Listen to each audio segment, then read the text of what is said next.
যুদ্ধবিধ্বস্ত গাজার ধ্বংসস্তূপ সাফ করতে চান ডোনাল্ড ট্রাম্প। তাই প্যালেস্তানীয়দের অন্য দেশে পাঠাতে চান মার্কিন প্রেসিডেন্ট।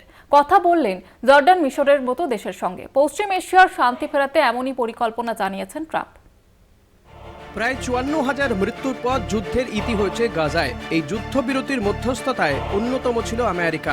16 মাস ধরে ইসরায়েলের হামলায় গাজার অস্তিত্বটুকুও প্রায় নেই। কার্যত ধ্বংসস্তূপে পরিণত হয়েছে গাজা। এমতাবস্থায় গাজা সাফ করার ঘোষণা করেছেন মার্কিন প্রেসিডেন্ট ডোনাল্ড ট্রাম্প। তাই ওই অঞ্চল থেকে প্যালেস্তিনীয়দের সরাতে পড়শি দেশগুলির ওপর চাপ সৃষ্টি করতে চলেছেন ট্রাম্প।